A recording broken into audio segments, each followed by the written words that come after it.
ଆଜି ଶୁଣିବା ଉପନ୍ୟାସ ଅମୃତର ସନ୍ତାନ। ଔପନ୍ୟାସିକ ଗୋପୀନାଥ ମହାନ୍ତି। ଭାଗ 10। କିଛି ଦୂର ଉତ୍ତାରୁ ସୋନାଦେଈର ପଛେ ପଛେ ଲେଞ୍ଜୁ କନ୍ଧ ବାରିକ୍ ଥାଏ ଟିକେ ଆଗରେ। ବାଟ ଭଲ ଲାଗୁଥାଏ। କି ସୁନ୍ଦର ଶୀତଳ ଛାଇଛାଇଆ। ତା ଉପରେ ହୋଇ ପାହାଡ଼ ଉପରେ ପାହାଡ଼। ସଳଖ ସଳଖ ଶାଳବଣ ବୋଝେଇ ପାହାଡ଼। ତଳେ କେତେ ଫୁଲ ପତ୍ରର ଲଟାପୋତା। ଅରାଏ ବଣ କଦଳୀର ବଣ ଦିଶୁଛି। ନିଘଞ୍ଚ ଜଙ୍ଗଲରେ ପାହାଡ଼ ଢାଲୁରେ ତାର ବସା। ଝିରିଝିରି ହୋଇ ବୁଢ଼ା ପାହାଡ଼ର ଫଟା ଓଠ ବାଟେ ପାଣି ନିଗୁଡ଼ୁଥାଏ। ସେଠି ଫୁଲର ବଣ। ଉପରେ ଉପରେ ଆମ୍ବ ବଉଳ ପଣସ ଫୁଲ, ତଳେ ମଲାପତ୍ର ଆଉ ମଲାପଉଳର ଗତି। ଚାରିଆଡ଼େ ମହୁମାଛି ଆଉ ତାଙ୍କର ଅବିରାମ ଗୁଣୁଗୁଣୁ। ସ୍ଥାନେ ସ୍ଥାନେ ଅଜଣା ବଣୁମାନହିର ସାଇଁ ସାଇଁ। ଏଇ ଠିକ୍ ବାଟ। ଆଗେ ଆଗେ ସୋନାଦେଈ, ପଛେ ପଛେ ଲେଞ୍ଜୁ। କେହି କାହା ମୁହଁ ଦେଖିପାରୁନାହିଁ। ଖାଲି ପାଦ ଛାଟିବାର ଶବ୍ଦ, ଦେହ ଝାଡ଼ିବାର ସହସ୍ରେ ଅଙ୍ଗଭଙ୍ଗୀ, ଲେଞ୍ଜୁ କନ୍ଧର ଗଇଁ ସଇଁ। ସୋନାଦେଈର ଆକୃତିରେ ବାଟ ଚାଲିବାର, ମନ ଚହଲିବାର ଲହଡ଼ି। କେଡ଼େ ସୁନ୍ଦର କାନ୍ଧ ଉପରେ ଉପର ଲୁଗାର ତଳ ଲୁଗାର ଗଣ୍ଠି ପଡ଼ିଛି। ପାଖି ନାଲି ପାଖି ନେଳି, ପାଖି ସବୁଜା ଡମ୍ବର ଲୁଗା। ଖୋଲା ବାହାର ପଛ ଖୋଲା ଗୋଡ଼ର ପେଣ୍ଡି। ମଝିରେ ଧୀର ଢେଉ। ଆବୁ ଆବୁ ନୀତି ଚିହ୍ନା ନୀତି ସୁନ୍ଦର ସକାଳର ପାହାଡ଼ ଦେଶ ପରି। ବାଟ ଚାଲୁ ଚାଲୁ କିଏ କେତେ ପଛରୁ ବସି ପଞ୍ଝାକୁ ପଞ୍ଝା ପାଟି ଚହଳ କରି ଗୀତ ବୋଲି ହସି ହସି ଖେଳି ଆଗକୁ ମାଡ଼ି ଯାଆନ୍ତି। ସୋନାଦେଈ ଗତି ବଢ଼ାଏ ନାହିଁ। ଲେଞ୍ଜୁ କନ୍ଧ କାମ ଭୁଲି ଖାଲି କଳ ପରି ବାଟ ଚାଲେ ଆବିଷ୍ଟ ମନରେ। ରାଜ ହୁଲସ୍ଥୁଲ ପକେଇ କନ୍ଧଟୋକା ଟୋକୀଙ୍କର ଐକତାନ ଗୀତ ଚାଲେ। କେଉଁ ଅନ୍ଧାରି ସନ୍ଧିରୁ ଦଳ ଦଳ ହେଇ ସେମାନେ ଆସନ୍ତି ଯାଆନ୍ତି ଗୀତ ବୋଲି ବୋଲି। ଲେଞ୍ଜୁ କନ୍ଧ ଝାଳେଇ ଯାଏ। ବାରିକ୍ ବୁଢ଼ା କୁଆଡ଼େ କଲା ସୋନାଦେଈ? ଯାଇଥିବ ହେଇ ବାଟରେ କୁଆଡ଼େ ମଦ ପିଇବାକୁ। ବେଶୀ କଥା ନାହିଁ। ଚିହ୍ନା ଚିହ୍ନି ପାଦ ସପ୍ତରେ ଭଙ୍ଗୀ। ସବୁ ମନେ ମନେ ଯେପରି ସବୁ ଖୋଲି ଯାଇଛି। ପ୍ରଶ୍ନ ହେଉଛି, ଜବାବ ହେଉଛି ଆପେ ଆପେ। ଚିହ୍ନି ପାରୁଛୁ ମୋତେ? ଚିହ୍ନି ପାରୁଛି। ଏ ଖର ନିଶ୍ୱାସ, ପାଦର ଏ ବୋତାଳ, ଏ ଅସମ୍ଭବ ତୁନିତାନି ସବୁ ମୁଁ ଚିହ୍ନେ। ପଳେଇ ଯାଉନୁ ତେବେ? କାହିଁକି ପଳେଇବି? ସଂସାରରେ ମୁଁ ଭିକାରୁଣୀ। ଯାହା ପାଏ ତା ନିଏ।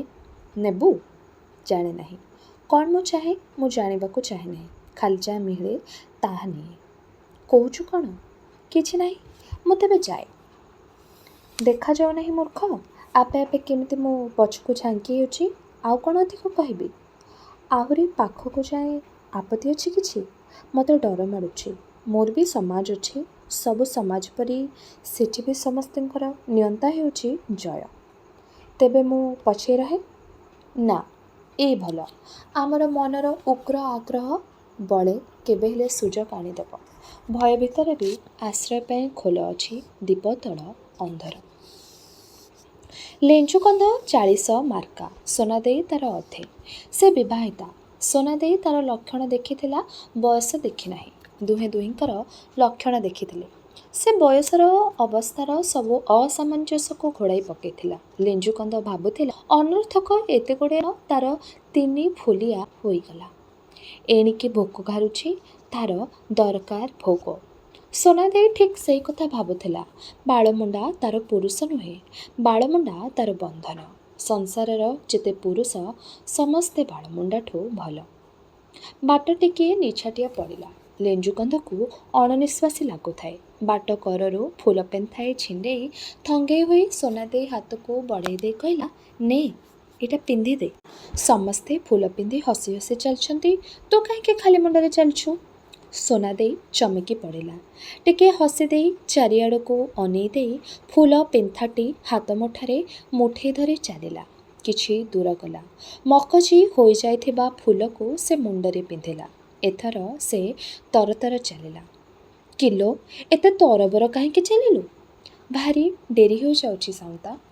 ଲେଞ୍ଜୁ କନ୍ଧ ପଛେ ପଛେ ଚାଲିଥାଏ। ସ୍ତ୍ରୀ ଲୋକର ମନ ସେ ବୁଝିପାରେ ନାହିଁ। ତାର ଚେତା ହେଲା ବୃଥା ସେ ଏ ବେଶୀ ଖାଟି ବାଟେ ବୁଲାଣି ବାଟେ ବାଟ ଭାଙ୍ଗି ଚାଲି ଆସିଛି। ବନ୍ଦିକାର ବାଟେ ସଳଖ। ବନ୍ଦିକାର କେତେ ତଳେ ରହିଗଲାଣି ଡାହାଣ ହାତେ।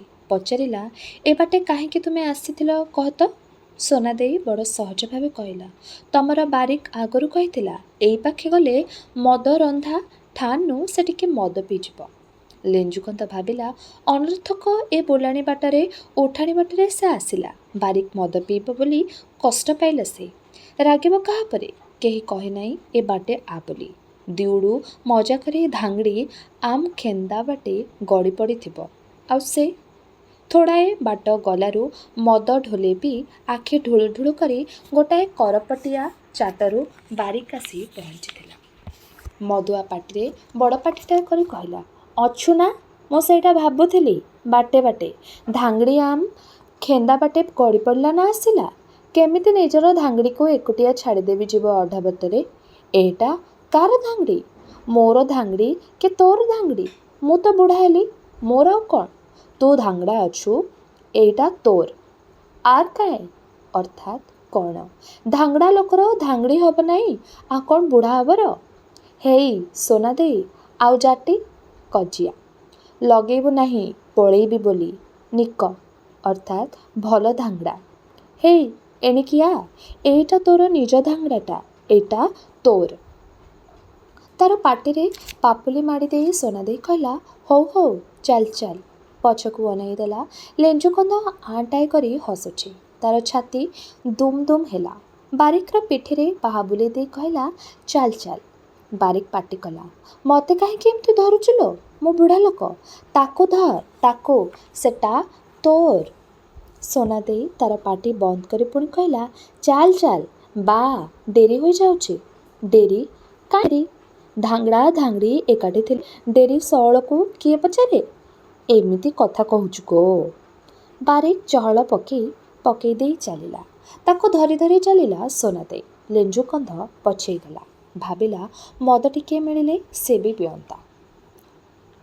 ବାଟ ବାଟ ବାଟ ପୁବୁଲି ଚାଲିଥିଲା। ମନେ ନଥିଲା ପୁୟୁ ଆସିନାହିଁ। ପୁୟୁ ଯେ ତାର ଛାଇ, ତାର ଅଧେ। ପୁୟୁ ଅଭିମାନ କରି ରହିଛି ଏଇ ତାଙ୍କର ପହିଲି ବିଚ୍ଛେଦ।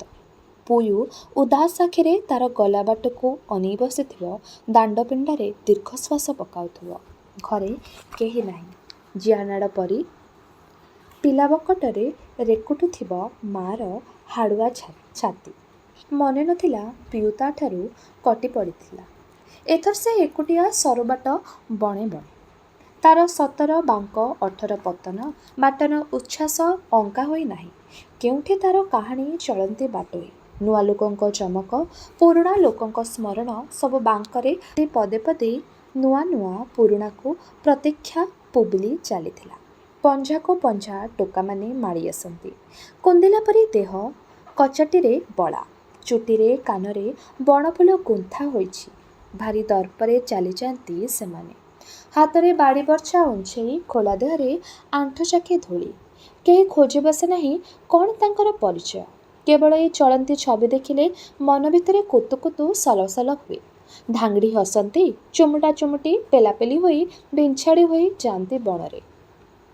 ଅନର୍ଥକ ହସ। ଏମାନଙ୍କୁ ଦେଖିଲେ ଅକାରଣରେ ଟୋକା ପଞ୍ଝାଙ୍କର କକ୍ଷଚ୍ୟୁତି ଘଟେ। ସିଧା ପଥରୁ ଟିକିଏ ଢଳି ପଡ଼ନ୍ତି ସେହି ଆଡ଼କୁ। ପାଦଟା ଟଳିଯାଏ। ସେଇଠି ଇଚ୍ଛା ହୁଏ ମାନ୍ଦା ଚାଲିବାକୁ। କୌଣସି ପତିଆରା ଫାନ୍ଦି। କିଏ ପଛେ ପଛେ ଚାଲିଛି, ବଙ୍କା ଗଲେ ବଙ୍କା, ସିଧା ଗଲେ ସିଧା। କିଏ ସେହିପରି ଆଗେ ଆଗେ ଚାଲିଛି। ଦେଖି ଦେଖି ପୁରୁଣା ଲାଗିଲାଣି ଯେଉଁ ଧାଙ୍ଗଡ଼ି ବାଟକୁ ବାହାରିଲାଣି, ବାଟପୂଜା ତାର ପାଉନା। ପୁବୁଲି ହେଇ ବନ୍ଦିକାରର ଗଦାଗୁଡ଼ା ସେଇଠୁ ଟିକିଏ ଚଳିଗଲେ ତ। ଆଗକୁ କାହାକୁ କହି ରଖିବୁ କି ଟିଟ? ମୁଁ କହିଲେ କ'ଣ ସେ ରହିବ? ପିଲାଟି ଭାରି ଭଲ, ନୁହେଁ ଲୋ? ଭାରି ଭଲ। ପୁଲାମେ କେବେ ବାଛିଲୁ ଲୋ? ଆଜି କ'ଣ ବାଟରୁ ଉଦୁଳିଆ ପଳେଇବି ବୋଲି ଆସିଲୁ କି ଲୋ? ମୁଁ ପଳାଏ, ଆଉ ତୁ କାନ୍ଦି କାନ୍ଦି ମରୁଥା ନା କ'ଣ? ତୋ ସୁଖେ ତୁ ଯିବୁ, ମୋର କାନ୍ଦଣା କାହିଁକି? କାନ୍ଦିବୁ ନାହିଁ? ଦେଖ ତୋ ଆଖି। ହସର ଧୁମ୍। ବାଟ ଗୋଟା ଗୋଟା, ଏତେ ଲୋକ, ସବୁ ଗୋଳିଆ ଗୋଳି ହୋଇ ଗୋଟାଏ ଚଳନ୍ତି ଦୃଶ୍ୟ। ମଣିଷ ମଣିଷ ନୁହେଁ ଯେ, ମଣିଷ ଜାତି ପୁରୁଣା ଆଉ ଘସରା ଛବି। କରପଟିଆ ହୋଇ ଗଦବାଗୁଡ଼ା ପଳେଇ ଲାଗିଛି। ସେଠି ଗଦବା ଜାତିର ଲୋକ ରହନ୍ତି। ସେମାନେ ହିକୋକା ହାରଗଣାର ରଇତ। ଗଦବା ଓ ତାଙ୍କର ସାନ ଅଂଶ ପାରେଙ୍ଗା ଗୋଟିଏ ବିଶିଷ୍ଟ ଜାତି। ଗୁଣୁ ଫୁରୁ ପାରଳାର ସାଉରାଙ୍କୁ ଧରି ମୁଣ୍ଡାରେ ଜାତିମାନଙ୍କୁ ମିଶାଇ ବଙ୍ଗପ୍ରଦେଶ ଓ ଆସାମ ବାଟେ ବାଟେ ସେମାନେ ସୂଚାଇ ଦିଅନ୍ତି ପ୍ରାଚୀନ ଚୀନାରକ୍ତର ଗାର। ଭାରତ ମାଟି ଉପରେ ଗଦବାର ଚେହେରା ସେହିପରି, ତାର ଭାଷା ସେହିପରି, ତାର ଚରିତ୍ର ସ୍ୱାଧୀନତା ପ୍ରିୟ ନିର୍ଭକ, ଅଇଗୁଣିଆ ଭାଗ୍ୟବତୀ ରକ୍ଷଣଶୀଳ ଅତିଶୟ ଗୁଣିଆ ଗାରିଡ଼ି ପ୍ରିୟ। କନ୍ଧ ଗଦବାକୁ କହେ ଗଦମା। ଗଦବା ନିଜ ଭାଷାରେ ନିଜକୁ କହେ ଗୁତାବ। ପାଖକୁ ପାଖ ରହି ଏକା ଗାଁରେ ଘର କରି କନ୍ଧ ଗଦବାର ବୋଲି ବୁଝେ ନାହିଁ। ଗଦବା କନ୍ଧର ବୋଲି ବୁଝେ ନାହିଁ। କେହି କାହାକୁ ଉଦ୍ଧାର ଦେବାକୁ ଖୋଜେ ନାହିଁ। ସମସ୍ତେ ନିଜ ନିଜ ଛୋଟିଆ ଗୋଷ୍ଠୀର ସ୍ୱତନ୍ତ୍ରତା ବଜାୟ ରଖିବାକୁ ବ୍ୟସ୍ତ। ଏ ଗଦବାଗୁଡ଼ାରେ କୂଅ ପରି ଗାଢ଼ୁଆ ଖାଲ ଭିତରେ ବସ୍ତି ରହିଛି। ଦେଉଳ ପରି ଗୋଜିଆ ଗୋଜିଆ ଘର, ଗୋଳେଇ ହୋଇ ପିରିଘାସ ଛୁଆଣି। ବସ୍ତି ଚାରିପାଖେ ତଳ ଉପରକୁ ପାଚିରି ଉଠିଛି, ଗଛ ବଢ଼ିଛି। ଖୋଲା ଖଣି ପରି ବସ୍ତି ଚିତ୍ର। ଏହାପରେ ଅଳ୍ପ ଆଲୁଆରେ ଖୋଲା କ୍ଷେତ, ସେଠି ମକା ଫସଲ ହୁଏ, ହରଡ଼ ହୁଏ। ତେଣୁକୁ କନ୍ଧ ବସ୍ତି, ବଡ଼ ଗାଁ, ବନ୍ଦୀଗାର। ଗଦବାଗୁଡ଼ାର ଭିତରଟା ବି ଦିଶୁଥାଏ। ମଣିଷ ବେଶୀ ନାହାନ୍ତି, ଖାଲି ଘୁଷୁରି, କୁକୁଡ଼ା, କୁକୁର। ଟିକିଏ ବେଳ ଗଡ଼ିଲେ ଦେଶିଆ ଗାଁରେ କେହି ନଥାନ୍ତି। ତହିଁରେ ପୁଣି ଆଜି ହାଟର ଦିନ। ହାରଗୁଣାର ଗାଁ ଲୋକେ ହାଟକୁ ଯିବେନି। ଖରା ପଡ଼ିଲାଣି। ବନ୍ଦୀଗାର ସେପାଖେ ଖଣ୍ଡେ ଭଲ ତୋଟା ଅଛି। ତା ସେପାଖେ ପାଣି, ବାଟର ଖିଆପିଆ ସେଇଠି ହେବ ଠିକ୍ ହେଲା। ବନ୍ଦୀଗାର ଗାଁ ଭିତରେ ପଶିଲା ବେଳକୁ ଗାଁ ଲୋକେ ନଥାନ୍ତି। କେବଳ ବୁଢ଼ୀମାନେ, ସାନ ପିଲାମାନେ। ଗାଁ ମୁହଁରୁ ବାଟ ପାଛୋଟା ଗୀତ ନାହିଁ କି ଛଳ ଛଳ ହସ ନାହିଁ। ଘରର ତାଟିରେ ଦଉଡ଼ି ବନ୍ଧା ହୋଇଛି। ଦ୍ୱାର ମୁହଁରେ କୁକୁରମାନେ ଜଗି ପଡ଼ିଛନ୍ତି।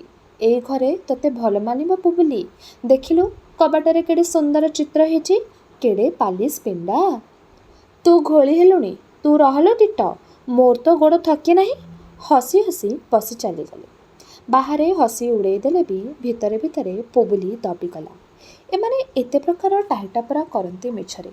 କେଉଁ ପିଲାଦିନର କଥା ସେ, ଆଖି ଫିଟି ନଥିଲା ଦିନର କାହାଣୀ। ବୁଢ଼ାମାନେ ମନ କରିଥିଲେ ବନ୍ଦୀଗାର ମିଣିଆ ପାୟୁ ଏକାଠି ବନ୍ଧା ହେବ, ପୁବୁଲି ହାରଗୁଣାକୁ ବିଭା ହେବ। ପିଲାଙ୍କ ଖେଳରେ ବୁଢ଼ାବୁଢ଼ୀମାନେ ହାତ ଲାଗନ୍ତି, ମିଛି ମିଛିକା ବାହାଘର ଠିକଣା କରି ଖୁସି ହୁଅନ୍ତି। ତାଙ୍କ ନିଜର ବିଭାଘର ଆଉ ହେବ ନାହିଁ ବୋଲି କଣ୍ଡେଇ ବାହାଘରର ସ୍ୱପ୍ନ ଦେଖିଲେ ଆପଣାର ଶୁଖିଲା ହାଡ଼ୁଆ ଦେହ ଭିତରେ କଳ୍ପନାର ଝରଣା ଡିଆଁ ମାରେ। ହଜିଲା ଅତୀତର କାଠଖୁଣ୍ଟ ଡିମାର ଚିହ୍ନଟ ମିଳେଇ ମିଳେଇ ପୁଣି ନୂଆ ହୋଇ ମନେପଡ଼େ ସବୁ କଥା। ବୁଢ଼ାବୁଢ଼ୀଙ୍କ କୌତୁକ ସେ। କନ୍ଧ ଯୁବତୀ ତାକୁ ମୁଣ୍ଡରେ ମୁଣ୍ଡେଇବାକୁ ବାଧ୍ୟ ନୁହେଁ। ହାରଗୁଣାର କଥା କେତେ ତଳେ ରହିଲାଣି ସେ, ତାପରେ ସହସ୍ର ତାଳି। ତଥାପି ପୁବୁଲି ଦବିଗଲା। ହାତରେ ଗ୍ରହଣ ନ କଲେ ବି ସେ ଆଖିରେ ଦେଖିବାକୁ ଚାହେଁ। ଗ୍ରହଣ ନ କରିବ ବୋଲି ସେ କିଛି ପ୍ରତିଜ୍ଞା କି ଶପଥ କରି ନାହିଁ। ହାଟୁଆ ବାଟର ମଜା ଅଧେ ଏତିକି।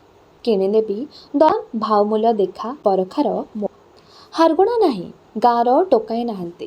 ଏଣିକି ଖରା ବଢ଼ିଲାଣି। କାହିଁ ଡୁମ୍ବାଗୁଡ଼ା କଅଁଳ ପତ୍ରରୁ ଛିରିକି ପଡ଼ି, ପଥୁରିଆ ମାଟିରୁ ଛିରିକି ପଡ଼ି ଖରା ଆଖି ଝଲସେଇ ଦେଉଛି। କ୍ଳାନ୍ତି। ତୋଟା ତଳେ ଗୋଡ଼ ଲମ୍ବେଇ ଦେଇ ବସିପଡ଼ି ପୁବୁଲି କହିଲା, ଏଇଠି ଭଲ ଜାଗା, ଏଥର ଖିଆପିଆ। ଖରାଏ ତରାଏ ଚାଲି ଆସିଛନ୍ତି ମଣିଷ କେତେ ଦୂରରୁ। କାହିଁ କେଉଁଠି ପୃଥିବୀର ଫାଟରେ କୁଞ୍ଚରେ ଛପି ଛପିକା ତାଙ୍କର ବସତି।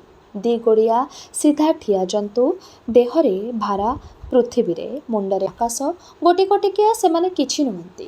ସାନ ପଥର ଖଣ୍ଡିକୁ ଅଣ୍ଟାର ଜୋର ନାହିଁ। ପିରିଘାସର ବୁଦାଠୁ ବିସ୍ତୃତିରେ ହୀନ ହାଡ଼ ଚାରିଖଣ୍ଡ। ସେଥିରେ ମାଉଁସ ପୁଳିଏ ପୁଳିଏ କେଡ଼େ ସାନ। ତାଙ୍କର ସବୁ ଜୋର ଏକାଠି ହେଲା ପରେ ସେତିକିବେଳେ ସେମାନେ ଆଖିଦର୍ଶା ହୁଅନ୍ତି। ମେଣ୍ଟ ବାନ୍ଧି ନାଟ କରନ୍ତି, ପାଟି କରନ୍ତି ଅଥବା କଜିଆ କରନ୍ତି। ବଣ ଭିତରେ କେଉଁଠି ତାଙ୍କର ଗାଁ ତାହା ବାରି ହୁଏ ନାହିଁ। ପର୍ବତ ସନ୍ଧିରେ କେଉଁଠି 2 ଜଣ 4 ଜଣ ଏକାଠି ହୁଅନ୍ତି। ଚାରିଆଡ଼େ ଖାଲି ଭୂଇଁ, ପଦା, ଜଙ୍ଗଲ, କ୍ଷେତ ଆଉ ପଥର। ଏକାଠି ହେଲେ ଲାଗେ ତାଙ୍କର କାରସାଦି, ସଭା, ପଙ୍ଗତ, ଯୁଦ୍ଧ ଆଉ ପୋଡ଼ୁ ଚାଷ। ମଣିଷ ସାଲୁ ସାଲୁ ବାଲିଜନ୍ଦା ପରି। ସହର ବସେ, ପର୍ବତ ଫାଟେ, ନଈ ବନ୍ଧା ହୁଏ। ସବୁ ମଣିଷ ଦଳର ହାତର କରାମତି। ଘଟଣାକୁ ତିଆରି କରନ୍ତି ଦଳ ଅଥବା ଗଣ। ଯା ହେଉ ତାଙ୍କର ନାଁ ଏ ନୁହେଁ ବୋହୂ। ଏ ବାଲିଚନ୍ଦା ପଲଙ୍କର ଗତି ଆଉ ବିରତିରେ ଇତିହାସର ଯୁଗ। ପାଣି ବୋହିଗଲା, ଭାସିଗଲେ ପଲ ପଲ ହୋଇ। ନିଆଁ ଗଦା ହେଲା, ମଲେ ଥୋଡ଼ାଏ ଛଟପଟ ହୋଇ। ଜାଗା ଖାଲି ହେଲା, ପୁଣି ଲାଗିଗଲେ ମେଞ୍ଚାଏ। ବଣ ସଫା ହେଲା, ଚକଟି ଗଲା ଧୋବା ଧୋବଳିଆ କୋଠା। ପଥର ଉପରେ ପଥର ହୋଇ ଉଠି ଉଠିକା ଚାଲିଲା ଆକାଶକୁ ମନ୍ଦିର। ଆପଣର ହାତ ହତିଆ ଗନ୍ଧ ମାଦନ ତଳେ ଆଉ ଆଖପାଖରେ ପଡ଼ି ରହିଥାଏ ଏମାନଙ୍କର ଖଣ୍ଡ ଖଣ୍ଡ ହାଡ଼। କେହି ପଚାରେ ନାହିଁ। ୟାଙ୍କରି ଭିତରୁ ହାତ ହତିଆର ଧରି ଘୋଡ଼ା ଚଢ଼ି ବସେ ଜଣେ। ସେ କମେଇ ନଥିଲା, ଖାଲି ଖାଇଥିଲା। ସେ ଦେଇ ନଥିଲା, ଖାଲି ନେଇଥିଲା। ସେ ପରଙ୍କ ପାଇଁ ନ୍ୟାୟ ବିଚାରର ଶୃଙ୍ଖଳା ଗଢ଼ି ସେଥିରେ ତାଙ୍କୁ ବାନ୍ଧିଥିଲା। ଆପେ ବାନ୍ଧି ହୋଇ ନଥିଲା। ତାହାରି ନାଁରେ ସମସ୍ତିଙ୍କର ଗାଁ। ନାଲି ଆଖି ଦେଖାଇ ଲୁଟି ପିଟି ଛାତି ଫୁଲେଇ ଗଦି ଅଥବା ଗାଦି ଉପରେ ବସି ସେ ଚିତ୍କାର କରେ, ବୀରଭୋଗ୍ୟା ବସୁନ୍ଧରା, ମୁଁ ବୀର, ମତେ ପୂଜା କର। ଜଣେ ମାତ୍ର ସେ। ସେହିପରି ଗୋଟାଏ ଦରଖଣ୍ଡିଆ ସିଧାଗୋଡ଼ିଆ ସାନ ଜନ୍ତୁ। ମେଞ୍ଚି ମେଞ୍ଚି ମଣିଷ ପଲଙ୍କର ନିଶ୍ୱାସର ପବନରେ ସେ ଉଡ଼ିଯାଇପାରେ। ଖରାଦିନର ଝାଳ ଆଉ ଶୀତଦିନର ପରିସ୍ରା ପାଣିରେ ତା'ର ଜଳସମାଧି ହୋଇପାରେ। ସାଲୁ ସାଲୁ ଲୋକଙ୍କ ଗୋଇଠି ତଳେ ଚକଟି ହୋଇ କୁଣ୍ଡା ହୋଇ ସେ ମାଟିରେ ମିଶିପାରେ ଆଖି ପିଛୁଳାକେ। କିନ୍ତୁ ତା'ର କିଛି ହୁଏ ନାହିଁ। ସେ ଘୋଡ଼ା ଚଢ଼େ ଆଉ ଅଡ଼ାଏ। ତା'ର କିଛି ହୁଏ ନାହିଁ। କାରଣ ଆଦିମ ରାତିର ଅନ୍ଧାର ଏପର୍ଯ୍ୟନ୍ତ ପୃଥିବୀରୁ କଟି ନାହିଁ। ଯେଉଁ ଅନ୍ଧାର କନ୍ଦଡ଼ିସାରି କହେ ପୃଥିବୀକୁ ସେତେବେଳେ ଢାଙ୍କି ରଖିଥିଲା। ରାତି କଟି ନଥାଏ ଯେଉଁଠି, ସେଠି ସେ ରାତିର ପିଶାଚ ହୋଇ ଆସେ, ମୁର୍ଦାରଙ୍କୁ ଠିଆ କରେ, ଶୋଇଲା ଲୋକଙ୍କୁ ଚଲାଏ, ନଚାଏ। ତା'ର ଅବସ୍ଥିତି ଆଉ ଆବିର୍ଭାବ ସେହି ଆଦିମ ରାତିର, ଆଦିମ ଅସଭ୍ୟତାର ଅବସ୍ଥିତିର ପରିଚୟ। ଏଇ ଡୁମ୍ବାଗୁଡ଼ା ହାଟ, କୋରାପୁଟ ଜିଲ୍ଲାର ଉତ୍ତର ସାର ଆଉ କଳାହାଣ୍ଡି ରାଜ୍ୟର ଦକ୍ଷିଣ ସୀମା ସରିହାଦୁରେ। ଏ ପାଖ ସେ ପାଖ ପ୍ରାକୃତିକ ସୀମା ପରି ଏଠି ଦୁଇ ପାଖକୁ ପାହାଡ଼ ଛାଡ଼ି ଯାଇଛି। ମଝିରେ ଉପତ୍ୟକା। ଏ ପାଖରେ ଲମ୍ବ ହୋଇ ପାହାଡ଼ର ଧାଡ଼ି ଲାଗିଛି 15 କୋଶ। ପୂର୍ବରୁ ପଶ୍ଚିମ କସାକେନ୍ଦୁଠୁ ଭିତର ବାଗ୍ରିଠୁ ଗିର୍ଲିଗୁମ୍ଫା କାଟ୍ରଗଡ଼ା ପର୍ଯ୍ୟନ୍ତ ବିଶାଳ ପର୍ବତ, ତା ଉପରେ ପ୍ରାନ୍ତର। ସେ ପାଖେ କଳାହାଣ୍ଡିର ବାଉଁଶ ବଣ ବୋଝେଇ ସାନ ସାନ ପର୍ବତର ଢେଉ। ଡୁମ୍ବାଗୁଡ଼ା ହାଟ କୋରାପୁଟ ଜିଲ୍ଲାରେ ଗୋଟିଏ ବଡ଼ ହାଟ। ଏଠୁ ନାଲି ସଡ଼କ ଖୁବ୍ ଅଳ୍ପରେ 15 କୋଟା। ବୋଝଭାର ଲଦି ଲୋକ ଚାଲିଥାନ୍ତି। କଞ୍ଚା ଗୋରୁ ଛାଲ, ମଇଁଷି ଛାଲ ଭାର ଭାର। ଛେଳି ପରି ମଢ଼ିଆ ମଢ଼ିଆ ସାନ ସାନ କଳାହାଣ୍ଡିଆ ବଳଦ। ବୋଝ ବୋଝ ଦେଶୀ ଲୁହାର କୋଢ଼ି, କାଙ୍କ, ଲଙ୍ଗଳ, ଫାଳ। ଗୋଦ୍ରି ଗାଁର ପ୍ରସିଦ୍ଧ କମ୍ହାରଙ୍କ ଅର୍ଥାତ୍ ଓଡ଼ିଆ ନଳି ବନ୍ଧୁକ, ବର୍ଚ୍ଛା, ଛୁରା। ରଙ୍ଗମାଟିର ହାଣ୍ଡି କୁଣ୍ଡେଇ, ଚିତ୍ର ବିଚିତ୍ର ମାଠିଆ, ଫୁଲ ଚାଞ୍ଚୁଣୀ କେତେ କ'ଣ। ସବୁଠୁ ବେଶୀ ଫସଲ।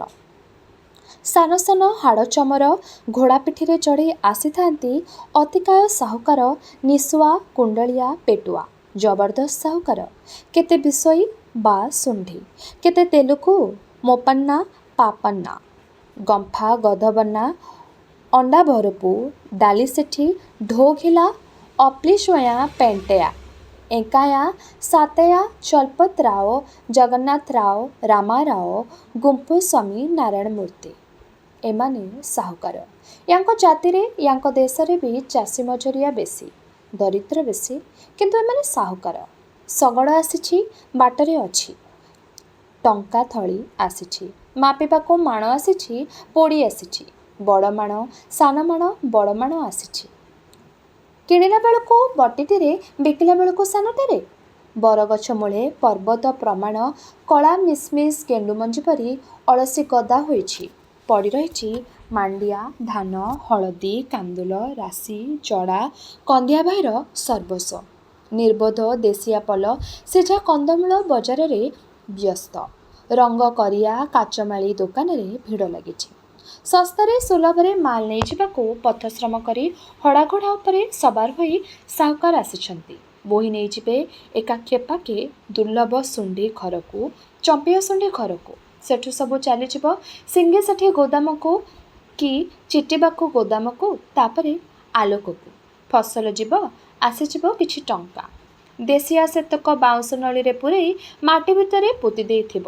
ଦେଖୁ ଦେଖୁ ସେଇ ସାହୁକାର ସୁଧ ଗଣୁ ଗଣୁ ଶିସ୍ତ ବା ଖଜଣା ଦେଉ ଦେଉ ସେତକ ବି କୁଆଡ଼େ ଉଡ଼ିଯିବ। ତାପରେ ଠ ଠା ଠି ନଖରେ ଆଞ୍ଚୁଡ଼ି ଶାବଳରେ ତାଡ଼ି ପର୍ବତ ଉପରେ ପଥର ସନ୍ଧିରେ ଆହୁରି ତାସ ଆହୁରି ରାତିରେ ମଦପିଆ ନାଚ ଡୁଙ୍ଗୁଡୁଙ୍ଗା ବାଜା ବଇଁଶୀ। ହାଟକୁ ପଶିବା ବାଟରେ ହାତ କଣ୍ଟ୍ରାକ୍ଟର ଲୋକ ପାନୁ ବା ହାତ ଟିକସ ଅସୁଲ କରୁଛନ୍ତି। ମୁଣ୍ଡରୁ ପସରା ଟଣା ଓଟରା ହାତ ମୋଡ଼ାମୋଡ଼ି। ଫରେଷ୍ଟ୍ରି ଗାର୍ଡ ବଣଦ୍ରବ୍ୟକୁ ଟିକସ ଅସୁଲ କରୁଛି। ନାଲି ପଗଡ଼ିଆ ଜଣେ ଦି'ଜଣ ଟହଲ ମାରୁଛନ୍ତି ଛାତି ଫୁଲେଇ। ହାତରେ ସାନ ସାନ ବାଡ଼ି। କାଲି କିଏ ଥିଲା ଦେଶିଆ, ଆଜି ତାର ନାଲିଆ ମୁଣ୍ଡ। ଲୋକେ ଦେଖି ବାଟ ଛାଡ଼ୁଛନ୍ତି। ଗହଳି ଆପେ ଚହଳି ଯାଉଛି ତାର ଆଗକୁ ପଛକୁ। ପାଖେ ସାହୁକାର ଦଳ ବସିଛନ୍ତି। ସାମ୍ନାରେ ଖଣ୍ଡେ ଖଣ୍ଡେ କାଠ ବାକ୍ସ। ଫସଲ ମାପ ଲାଗିଛି। ମୁଣ୍ଡରେ ଠେକା, ମୁଣ୍ଡରେ କାଳିଆ କାଳିଆ ଆଇଁଷିଣିଆ ଗନ୍ଧ ଲମ୍ବ ଲମ୍ବ ପିକା। କାନରେ କୁଣ୍ଡଳ, ହାତରେ ପିଟା ସୁନାବାଲା। ଚେକା ଚୌଧୁରୀ ସାହୁକାର। ପଛଆଡ଼ୁ ଛାଲ ବଜାରର ସଢ଼ା ପୋଚାକ ଗନ୍ଧ। ଗୋରୁ ବଜାରର ଗୋରୁ ଗନ୍ଧ। ଘୋ ଘା ଭଲ୍ ଅସର। ଦାମୁଡ଼ି ଏମିତି ଦିଶୁଛି ସିନା, ହେଇ ଦେଖ ତାର ଦାନ୍ତ 10 ଟଙ୍କା ନ ହେଲେ ନ ନିଏ। ଏଠି ସେଠି ଶୁଖିଲା ପୋକ ପରି କାଳିଆ କାଳିଆ ଶୁଖୁଆ। ମାଛି ବେଢ଼ିଛନ୍ତି। ଅସଂଖ୍ୟ ପସରା। ପୋଚକା ଖୋଳଦହି ଲାଉତୁମ୍ବା ବୁଡ଼ି ରହିଛି। ପୁଳିଏ ପୁଳିଏ ନାଲି ଲୁଣ। ଧୂଆଁପତ୍ର ଲଙ୍କା ହଳଦୀ ବଣର କନ୍ଦାମୂଳ। ରାଶି ପିଡ଼ିଆର ମୁଆଁ, ସୁଆଁର ମୁଆଁ, ମୁଢ଼ି ମୁଆଁ। ଲୋକ ଚାଲିଛନ୍ତି ଧକ୍କାଧକ୍କି ଘଷାଘଷି ଧାଡ଼ି ଧାଡ଼ିକା ବଜାର ସନ୍ଧିରେ। ବାଗିଙ୍ଗା, ଚେମଙ୍ଗା, କେଲରାଗାଁ କୁଷ୍ଠରୋଗୀ ଗୌଡ଼ ଆଉ ଦୂରର ବରିକି ମୁଠାର କୁଷ୍ଠରୋଗୀ କନ୍ଧ। କସବା ୱାଲସା କୁମଡ଼ା ଗୁଡ଼ା ଅଞ୍ଚଳର ୟଜ ରୋଗୀ କନ୍ଧ। ଗାଲରେ ପିଠିରେ ଯେଉଁଠି ସେଠି ଅରାଏ ଅଳାଏ ଥାଳିଆଇ ଥାଳିଆ ଆକାରର ଘା। ସାନ ସାନ କଳାପତକ ବେଢ଼ିଛନ୍ତି। ଏହିମାନଙ୍କ ସଙ୍ଗେ ଘଷାଘଷି ହୋଇ ଚାଲିଛନ୍ତି ସୁସ୍ଥ ଲୋକେ। ଚିକ୍କଣ ଚାକଣ ଛନଛନିଆ ଫୁଲପିନ୍ଧା ବେଶ ପକେଇଥିବା ଧାଙ୍ଗଡ଼ା ଧାଙ୍ଗଡ଼ି। ମାଛି ଆଉ ଧୂଳି ଗୁଡ଼ ହାଣ୍ଡି ପିଠା। ଯେ ବସିଛି ତାର ପାଟି ବୁଲୁଛି। ମୁଆଁଟିଏ ସିଝା କନ୍ଦା ଖଣ୍ଡେ କି ଫଳାଟାଏ। ଅଧିକାଂଶ ପସରା ସାନ ସାନ ତଥାପି କାନ ଅତର ପଡ଼ୁଛି। ଅସଂଖ୍ୟ ଲୋକ, ଅସଂଖ୍ୟ ପର୍ବତିଆ ବୋଲି। କିଏ ଘୋଳି ହୋଇ ଆମ୍ବ ଗଛ ମୂଳେ ବସିଲେଣି, ପୁଣି ଘେରାଏ ହାଟ ଭିତରକୁ ଯିବା ପାଇଁ ପ୍ରସ୍ତୁତ ହେଉଛି। ଜାତି ଜାତିକା ବଣଦେଶର କୁକୁର ବାଟେ ବାଟେ। ସାନରୁମା ଲମ୍ବ ଲାଞ୍ଜ, ବିରାଡ଼ି କୁକୁର ବଡ଼ ବଡ଼ ଆଖି, ଭାଲୁ ପରି ରୁମ ବଡ଼ ବଡ଼ ଛାଞ୍ଚୁଣୀ ପରି ଲାଞ୍ଜ, ଗନ୍ଧଘର କୁକୁର। ଭଲ କୁକୁର। ଘାଉଡ଼ା କୁକୁର ଧେଡ଼ କୁକୁର। ଗୋରୁ ମଇଁଷି ମଣିଷ। ଗୋବର ଛେଲି ଚୋପା ଧୂଳି ରାଉ ରାଉ ଗର୍ଜନ ରଙ୍ଗ ରଙ୍ଗର ଦୃଶ୍ୟ ଆଉ ଶବ୍ଦ। ଏଇ ହାଟ ମଣିଷର ପୃଷ୍ଠପଟ। ଏତିକି କାଟିଦେଲେ ଲେଞ୍ଜୁ ଦିଉଡ଼ୁ ପୁବୁଲି ପୁଲମେ କାହାରିକୁ ବୁଝିବା ଅସମ୍ଭବ। ଏ ଗୋଳମାଳିଆ ଦିଲଖୁସିଆ ଦାୟିତ୍ୱହୀନ ଘରକରଣା ମଣିଷ ସମାଜର ମୂଳଦୁଆ। ଯେ ଯୁଆଡ଼େ ଇଚ୍ଛା ସିଆଡ଼େ ମାଡ଼ି ଯିବାକୁ ଚାହେଁ। ଯେଉଁଠି ଇଚ୍ଛା ସେଠି ଛେପ ପକାଇବାକୁ ଚାହେଁ। ଲୁଚାଛୋରା ନାହିଁ, ଶଙ୍କା ଦକ ନାହିଁ। ହେଇ ସେଠି ସ୍ତ୍ରୀଲୋକ ଗୁଡ଼ିଏ ଗଛମୂଳେ ଠିଆ ହୋଇଛନ୍ତି। ମୁଣ୍ଡ ଉପରେ ବୋଝ। ବସି ମୁତିବା ତାଙ୍କର ଅଭ୍ୟାସ ନାହିଁ। ଆଉ ଠାଏ ସରଧା କରୁ କରୁ ଧାଙ୍ଗଡ଼ା ଧାଙ୍ଗଡ଼ି ସାମାନ୍ୟ ଟିକେ ଧରାଧରି ହେଉଛନ୍ତି। ହାଟ ଭିତରେ ପରପୁରୁଷ ପାଖେ ଦେହକୁ ଦେହ ଲଗାଇ ଅଗଣିତ ସ୍ତ୍ରୀ ବସି ରହିଛନ୍ତି। ଦେହକୁ ନିଗା ନାହିଁ। ମନ ଆନନ୍ଦରେ ମାଠୁ ରେକ୍ଟି ରେକ୍ଟି ଛୁଆ ଦୁଧ ଖାଉଛି। ବିକାର ନାହିଁ କି ବନ୍ଧନ ନାହିଁ। ଛନ୍ଦହୀନ ଚିତ୍ରବହୁଳତା ହିଁ ଏ ଦେଶର ଛନ୍ଦ। ବେଳ ନ ଜାଣୁ ପାଟି କରି କରି ହାଟ ଭିତରୁ ଲୋକ ଧାର ଧାର ଛୁଟିଲେ। ଆଜିର ଅନୁଭୂତି ଏତିକି। ଦେଖା ଚାହାଁ ସରିଛି। କିଏ 15 କୋଶ ଦୂରରୁ ଆସିଥିଲା ପଇସା ଟିକର ଧୂଆଁପତ୍ର କିଣିବ ବୋଲି। କିଣିଛି। 10 କୋଶ ଦୂରରୁ କିଏ ଆସିଥିଲା ଆପଣ ବାରିର ବାଇଗଣ ଚାରୋଟି ବିକିବ ବୋଲି। ବିକିଛି। ନୂଆ ଛେଳିଟିଏ କାନ୍ଧରେ ବୋଇ ନେଉଛି କିଏ। ମନ ଆନନ୍ଦରେ ନାଚି ନାଚି ଯାଉଛି। ପୁଣି ପଟୁଆର କାହାର କାନ୍ଧର ବାହୁଙ୍ଗୋଛି ଓହଳି ଏପାଖ ଟୋକେଇରେ ଗୋଟିଏ ସାନ ପିଲା। ସେ ପାଖେ ଖାଲି ଖଣ୍ଡେ ପଥର ବୋଝ ସମାନ ହେବ ବୋଲି। ହୋ ହା ଘୋ ଘା ହାଟ ଭାଙ୍ଗିଲା। ଡଙ୍ଗିରିଆ ହାଟ। ଆଖପାଖରେ ବି ଲୋକଙ୍କର ଚିହ୍ନ ବର୍ଣ୍ଣ ନାହିଁ। ସଞ୍ଜ ହେଲା। ହାଟ ଫେରନ୍ତି ଦୂର ବାଟୋଇ ଏକାଠି ଜମା ହୋଇ ବସି ପଡ଼ିଲେ।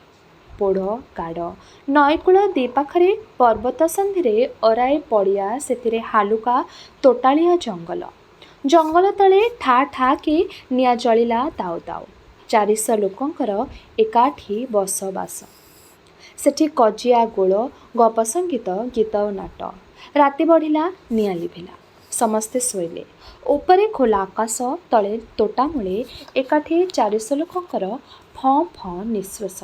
ଆଉ ସାମ୍ନାରେ ପଥୁରିଆ ପୋଡ଼ଗାଡ଼, ନଈର ଛଳ ଛଳ ସାଇଁ ସାଇଁ। ସମସ୍ତେ ଶୋଇ ରହିଲେ। ପୁବୁଲି, ସୋନାଦେଇ, ଲେଞ୍ଜୁ, ଦିଉଡ଼ୁ। ରାତି ବଣ ଚଢ଼େଇର କିଳିକିଳା। ନିଦ ଘୋରରେ 400 ମଣିଷ ଜଣ ଜଣକୁ ଉଠେଇ ଦେଖିଲେ ଗୋଟାଏ ଗୋଟାଏ ଜୀବନବ୍ୟାପୀ ଉପନ୍ୟାସ।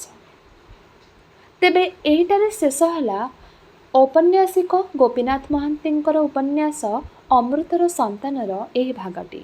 ଆଗାମୀ ଅଧ୍ୟାୟରେ ଏହି ଉପନ୍ୟାସଟିର ବାକି ଅଂଶଗୁଡ଼ିକୁ ଆମେ ଶୁଣିବା। ରହିଲି, ନମସ୍କାର।